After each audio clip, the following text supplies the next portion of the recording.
No one could ever imagine that, just a few years ago, I believed my family, with all of its quirks and quiet tensions, was the safest place on earth. But all it took was one night, one shocking revelation, and our world shattered in the most raw and undeniable way. Suddenly, I understood just how deeply the dark side of family bonds can haunt you for a lifetime. If you asked me what turned sisters into strangers, lovers into enemies, truthfully, I once wouldn't have dared to answer. But tonight, I'm ready to share my story. This isn't just about betrayal. It's about how love can twist into jealousy, how lies and resentment can poison even the deepest trust, and how the people you rely on most can become the ones who hurt you worst. My name is Rachel. I am the oldest sister. The one who stood in the center of a battleground I never chose, between sisters, love, marriage, family, tradition, and war. Even now, I remember the fire in Jasmine's eyes, her taunting smile at our family dinner as she revealed secret after secret, watching me fall apart while the people who should have protected me said nothing at all. But if you think it stopped there, you're wrong. Behind the closed doors and polished surfaces, there were secret recordings, blackmail, threats, desperate phone calls in the middle of the night, and silent tears that tasted like anger.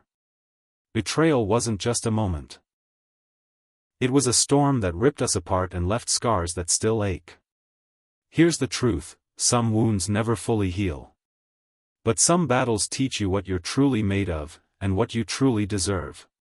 My story is proof.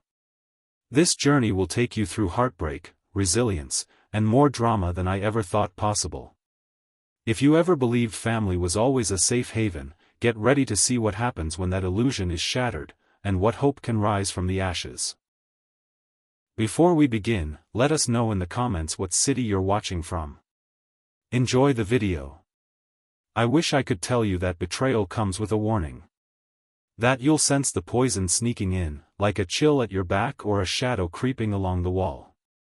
But in my case, it started with trust, something so warm and absolute, that when it finally shattered, the splinters felt as if they'd cut me from the inside out. I remember the day everything unraveled. I was sitting in the sunroom, sipping tea with Jasmine, my little sister, my confidante since childhood. She was laughing about a memory from summer camp, her eyes shining with mischief. And for a moment, I let myself believe things were just as they always had been, two sisters against the world, sharing secrets, finishing each other's sentences. But beneath those everyday moments, something darker had been brewing, like a crack in the foundation of everything I thought I knew. I didn't see it. None of us did. My fiancé, Darren, was planning our wedding with me, smiling at my Pinterest boards, agreeing to every little detail. My parents were fussing over colors and menus, and Jasmine was always there, helping, giggling, holding my hand as I tried on dress after dress. Her support was constant, intimate. I believed it was love. And then, I found out. One late afternoon, a phone left carelessly on the coffee table, a message notification flashing up. Texts, hundreds of them. My world tilted. Jasmine. Darren. 6 months. My head spun as I read words and photos and scroll after scroll of secrets that belonged to my own flesh and blood. The shock didn't come in a wave. It was more like an explosion, fragments of my life falling around me, every sleepover, every whispered dream, every gentle hug shattered by the truth. My knees buckled. I shut myself in the bathroom and screamed so hard my voice broke, but the only person who heard was my mother, who knocked and pleaded, "What's wrong, sweetheart? How do you say those words? My sister is sleeping with my fiancé." There aren't any words to prepare a mother for that. The pain wasn't just about a cheating fiancé. That wound would have healed, with time and anger and distance. No, it was Jasmine. I'd loved her my whole life. I raised her when our father drank too much. I covered for her in school, shared every secret. Betrayal, when it comes from outside, wounds you. When it comes from inside, it changes the architecture of your soul.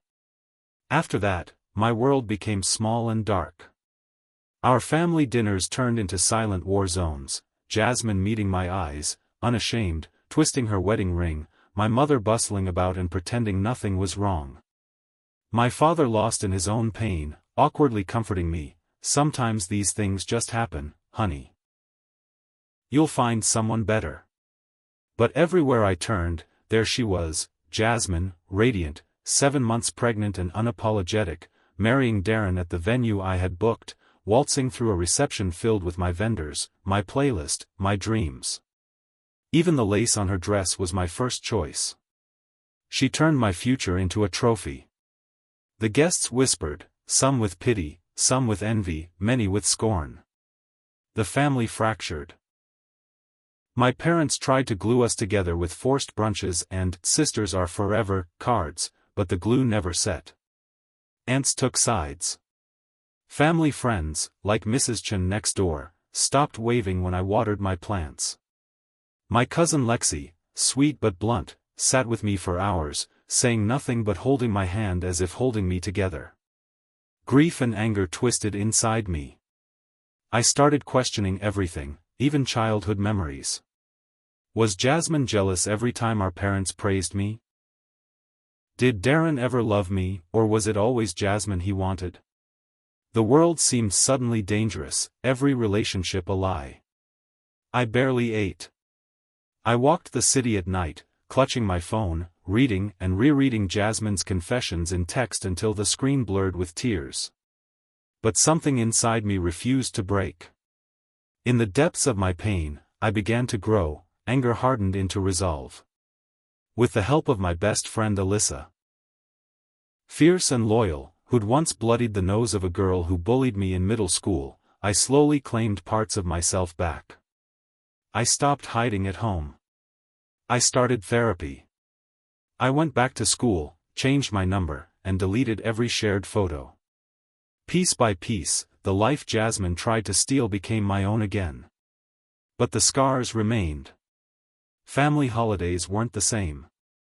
My dreams became littered with memories, some sweet, many bitter. I learned to read people. The way my uncle's eyes would dodge mine at Thanksgiving, how Jasmine smiled for cameras, but her eyes never met mine. I learned what survival looked like. And, unexpectedly, I learned the value of boundaries, that sometimes, loving yourself means loving someone else, from far, far away. That's where it began, my ultimate betrayal, my crucible. But as you'll soon see, it was only the first act in a saga of secrets, revenge, and, ultimately, rebirth. Because nothing brings the truth to light like a family dinner where no one can escape. And sometimes the only way forward is through the fire. If you've never witnessed your own dreams paraded by someone else as if they were her birthright, I hope you never do. Betrayal by blood is already gut-wrenching, but betrayal dressed in white lace, in the very chapel meant for you, feels almost inhuman. Jasmine and Darren's wedding wasn't just an event. It was the theater of my pain, staged without apology. I still remember stepping into the banquet hall, once mine, now foreign, every detail a dagger, the floral arch I chose, the scent of my favorite gardenias hanging heavy in the air, even the string quartet rehearsing the same song I'd always dreamed would play as I walked down the aisle. They played it for her. I tried not to look at Jasmine as she made her entrance, 7 months pregnant, radiating as if she truly was the golden child our mother always wanted. Her dress, a vision of white innocence with delicate lace detail down the sleeves, was a replica of the one I'd sketched months before. She must have found my notes, or maybe she asked the seamstress. I don't know. The world turned hazy. I felt myself shrinking beside my cousin Lexi, whose steady hand on my arm was the only thing keeping me rooted. The guests, many of them family, whispered in corners and shot glances that were equal parts pity, fascination, and something cruel. The old ladies from church tooted quietly. My uncle's new wife Linda, always with a glass of Chardonnay, leaned over and muttered, "At least you're free now." My childhood friend Eric brought his fiancée. They didn't dare mention my name during dinner. But the real wound was my parents. They attended Jasmine's wedding from first toast to last dance, laughing, clapping, volunteering for photos with the couple. The image of my mom fixing Jasmine's veil, tender and adoring, is burned behind my eyes. My father looked stiff, trapped, but not enough to refuse the role of giving Jasmine away in my place. "She needs us now," he'd said when I begged him to reconsider. "Family should come together in hard times." I wanted to scream. Who came together for me? In their eyes, especially my mother's, Jasmine could do no wrong. It wasn't just favoritism, it was enablement, a pattern stretching back to when we were kids. When Jasmine broke my bike, I heard, "She didn't mean it." When she flirted with my high school boyfriend, "She just looks up to you." And now, as she orchestrated this public theft of my life, "She's going through a hard time, honey. Be the bigger person." The walls began to close in. Every brunch turned into a performance, where Mom would chirp, "Wouldn't it be nice if you could forgive your sister?" She'd slip me invitations to Jasmine's baby showers, group family photos, reminders to "Smile, you're both so beautiful." Dad avoided confrontation, shuffling papers, disappearing into the garage. My only ally was my Aunt Maggie, sharp-tongued and fiercely loyal. "You don't have to attend their circus, darling. Let them choke on their choices." I tried. God, I tried. Some nights I hated Jasmine with an intensity that scared me. Other nights, guilt twisted in my gut, maybe I was the selfish one. Maybe this was my punishment for happiness that came too easily, for achievements that Jasmine felt she could never catch up to. I tortured myself replaying childhood memories, searching for the moment the scales tipped in her favor. Behind closed doors, my mother would press my hands in hers, tears glittering in her eyes. "You're so resilient, Rachel. Jasmine is sensitive, easily hurt. Can't you let this go? For me?" Those words cut deeper than Jasmine's betrayal, because they made me doubt my pain, erase my experience, swallow my anger. That summer, family became a battlefield. Phone calls full of forced cheer, gatherings laced with unresolved tension. Cousins were split, Team Jasmine and Team Rachel, while the aunts tried to smooth it all over with casseroles and weak jokes. The children, sensing the chill, played in separate rooms. The adults tiptoed around every conversation, unwilling to acknowledge the raw wound in the center of the family. Yet while my parents begged me for forgiveness, they never once demanded accountability from Jasmine. When she made a scene at my birthday, arriving late and stealing attention with pregnancy complaints, Mom doted, Dad sighed, no one spoke up. The message was clear: Jasmine's comfort mattered more than anyone else's peace. In this strange limbo, I learned the true cost of parental enablement. It is not just the spoiled child who suffers, but everyone forced to orbit her gravity, every dream downsized, every injustice explained away, every honest emotion blurred by obligation and shame. And yet, as the months went by, I made a quiet vow. Let Jasmine have her wedding, my parents' applause, the family spotlight. I'd rebuild somewhere else, from the ground up, with people who saw me not just as the other sister, but as a whole, battered, still beautiful person. I did not know then how much further this war would go. I did not know that secrets had only begun to surface, and that the family dinner that would come years later would expose every buried grievance. But as autumn came and Jasmine posted her picture-perfect family photos for the world, I looked at my own reflection and made myself a promise: I would survive. I would not let my parents' blindness or my sister's cruelty define who I am. And so ended the wedding war. But what lay ahead would test my strength even further, as shadows lengthened and the stage was set for the most explosive family confrontation of our lives. Stay with me. The storm was just beginning. It was supposed to be a simple dinner, a tentative step towards family reconciliation after years of silence and scars too raw to ignore. My husband Miles and I arrived at my parents' house with cautious hope, the kind that lingers in the pit of your stomach, wary but desperate for peace.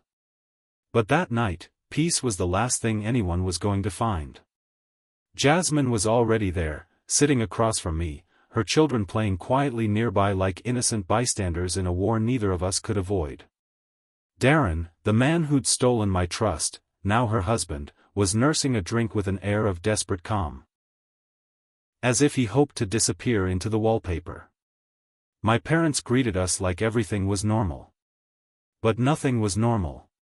As the appetizers were cleared and wine poured, Jasmine's smirks and cutting glances sharpened the tension into something palpable.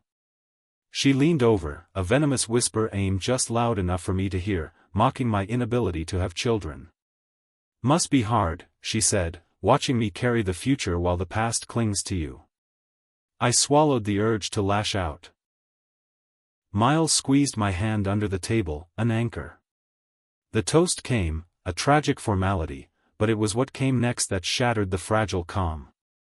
Jasmine stood, radiant and cruel, announcing her pregnancy with a twisted smile. "We're blessed," she said, signaling to Darren and the kids, "and I want to thank Rachel for her bravery.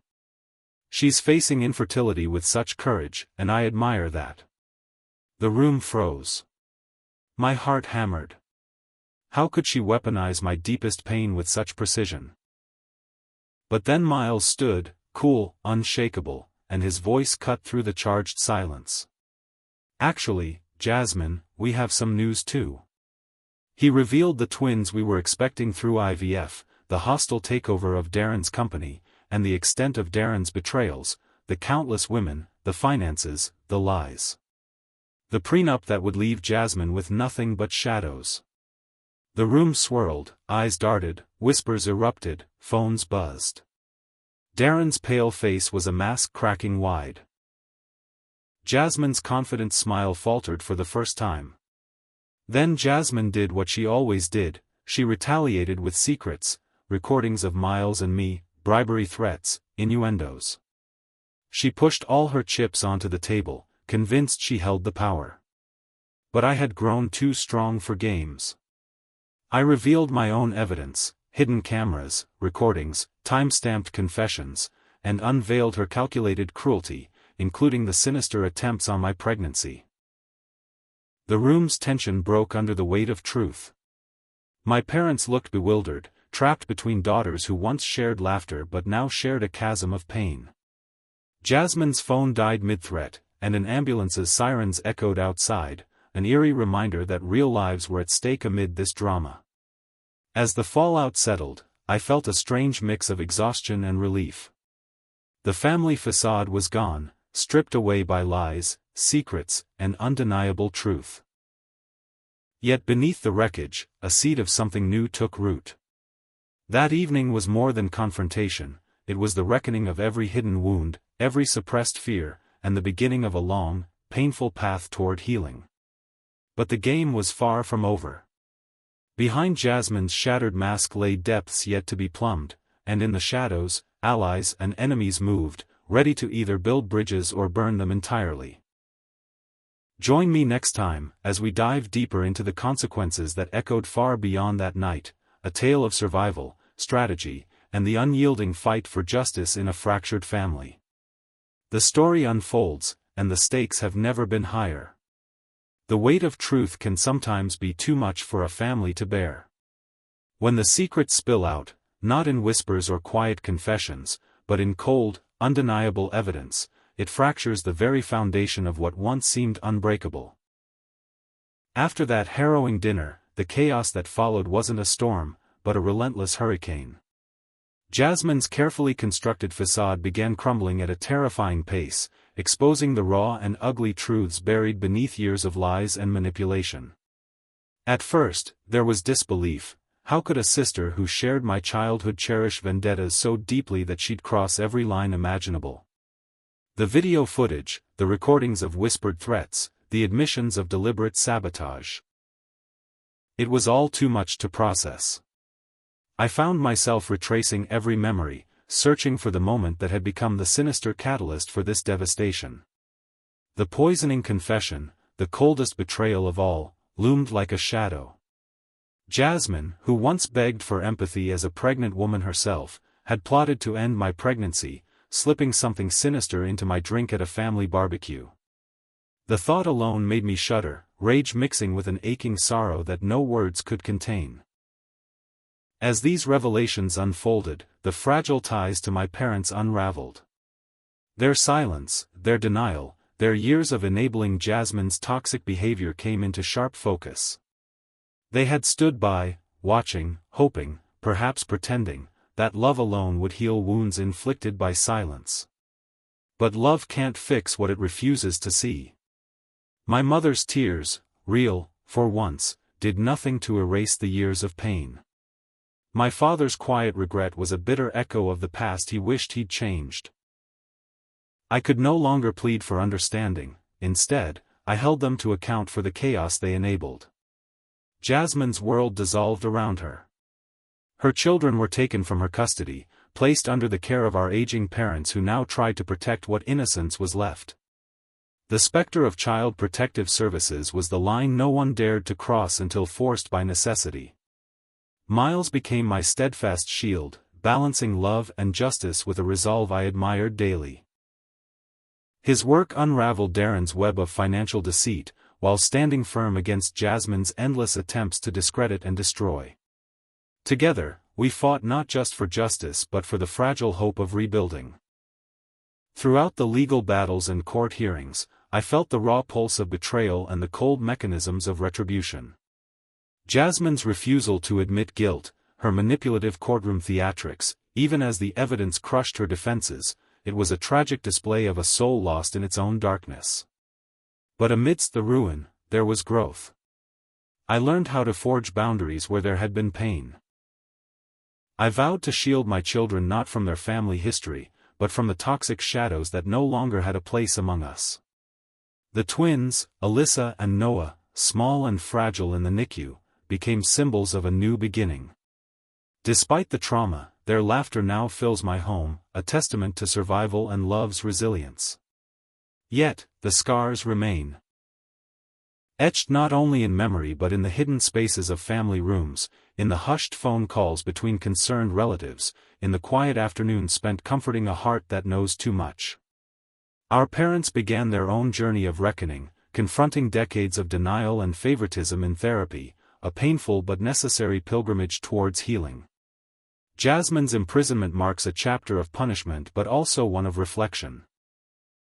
Behind bars, stripped of her manipulations and power plays, she faces the stark reality of her choices, though her bitterness festers, and the battle is far from over. Friends and foes have emerged in these years: Caleb, the manipulative pen pal, Vanessa, the informant driven by greed, and countless others whose shadows stretched across our fractured family. The ripple effects of betrayal have touched corners of our lives I never expected. And still, through the storm, I hold to a fragile hope. Had it not been for Jasmine's relentless cruelty, perhaps we would never have uncovered the strength hiding beneath the rubble. The family we lost was a fragile illusion, but from its ashes, a truer, harder love is rising. But make no mistake, this is a story far from finished. The road ahead is winding, filled with challenges I am only beginning to understand. In the next chapter, I'll take you deeper into the battles that followed. The battles to protect, to reclaim, and to finally find peace in a world unraveling at the seams. Because sometimes, the hardest confessions lead to the most profound growth. Stay with me.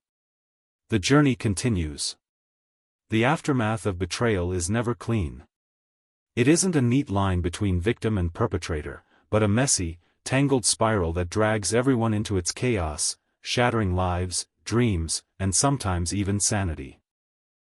For Jasmine, the deceit and manipulation that had defined her existence erupted into a full-blown legal nightmare.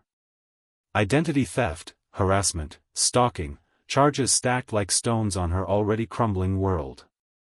The courtrooms became battlefields where every hidden secret, every cruel scheme, was laid bare for judgment. She refused the easy path, a plea deal. Instead, she clung to denial and victimhood, swearing the story had been twisted against her. Her tears in court, once weapons wielded with devastating precision, now appeared hollow, lacking the power they once held. The jury was swift, nearly unanimous, guilty on all counts. Sentenced to 18 months behind bars, plus probation and strict no-contact orders, Jasmine vanished from our lives physically, but her shadow lingered, reaching out in ways we never could have anticipated. Behind the heavy metal doors, the reality of isolation clawed at her. Yet, even there, she refused to admit defeat. Instead, she crafted new plots from the confines of her cell, manipulating prison staff with threats of self-harm to gain privileges, planting seeds of discord among fellow inmates, and weaving twisted tales that only deepened her isolation. Jasmine's diagnosis of narcissistic personality disorder by the prison psychiatrist was no surprise to those who had lived through her torment, but to her, it was a final betrayal. A label she vehemently rejected, firing her lawyer for allowing it. Outside prison walls, the fight continued. A disturbing alliance with Caleb, a controlling and dangerous figure she met through prison pen pals, added a new layer of fear.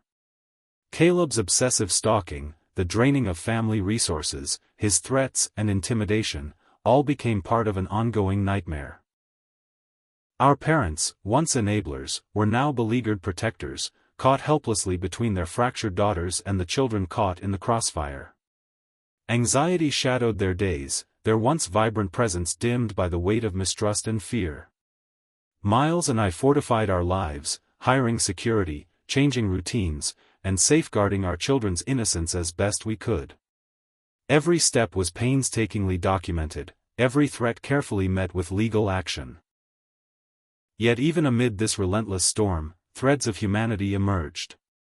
There were moments when Jasmine's calls and letters shifted from rage to vulnerability, tantalizing glimmers of remorse or desire for rehabilitation. I offered a lifeline, funding psychiatric treatment, not for her sake alone, but for her children who deserved a mother capable of love and stability. She refused, her venom directed at me instead, accusing me of cruelty, jealousy, and setting her up for ruin. Through it all, I grappled with a tumult of emotions.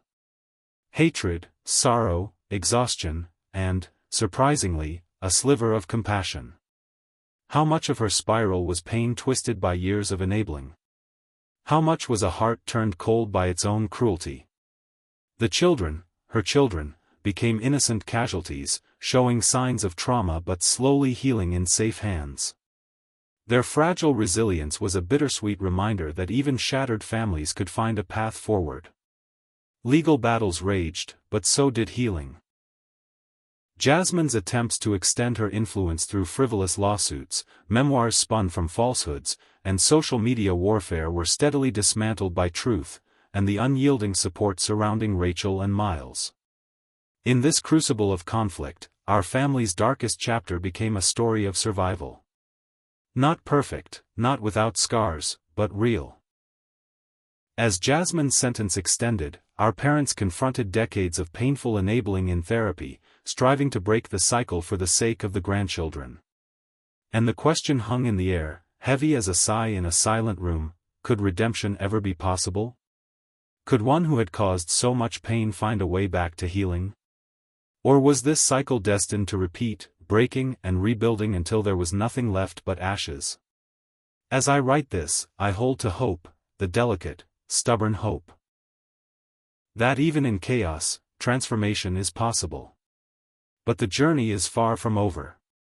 The echoes of destruction left behind a silence more deafening than any shouting, a void where family once thrived but now only scars remained. Our family, once a tapestry of shared memories and fragile bonds, had been torn apart, ripped between love and betrayal, truth and denial. Rachel and Miles found themselves navigating uncharted territory, where healing was a daily act of courage, and joy was reclaimed not in grand gestures but in quiet moments, the twins' first steps, the soft laughter echoing down sunlit hallways, the gentle rhythm of a life rebuilt. But healing wasn't linear. The fractures ran deep, etched into every glance, every hesitant conversation that skirted around the wounds too raw to revisit. Old photographs tucked away, reminders of what was lost, the innocent sisterly smiles now ghosts in a drawer. Yet, those relics also became talismans, reminders that even amid ruin, a foundation existed to build upon. Within the extended family, lines were drawn clearer than ever. Our parents, once the pillars, were now navigating their own reckoning, the burden of years spent enabling, the painful admission that love without boundaries breeds destruction. Therapy became their sanctuary, a space for regret, grief, and the reluctant hope for change. New characters entered this evolving drama. The family therapist who delicately balanced harsh truths with empathy, a trusted lawyer who became as much a guardian of peace as a defender of justice, and neighbors whose silent support helped anchor a family adrift. Rachel's reflections carried the weight of someone who'd survived the worst storms yet remained unbroken. She chose love, not naivety, but a fierce, fortified love that protects and nurtures, building walls not to isolate but to safeguard what truly matters. The twins blossomed in this new world, distinct personalities emerging, laughter slowly replacing echoes of past pain. Their innocence a beacon of hope, their progress a testament that the poison could not define their future. But in the shadows, whispers of Jasmine's impending release stirred unease. The past's grip lingered like a storm cloud on the horizon, a reminder that some battles are never fully won, only paused. And yet, amid uncertainty, a fragile promise emerged. That from the ashes, rebirth was possible. That families could be redefined, not by perfection but by resilience, honesty, and the bravery to face hard truths. Thank you so much for taking the time to watch this video. Your support means the world to us. If you found this story compelling, please consider liking, sharing, and subscribing to our channel. It helps us bring more meaningful content to you. We'd also love to hear your thoughts and suggestions, so feel free to leave a comment below. Your feedback helps us grow and improve, and we truly appreciate it. Until next time, take care and stay well.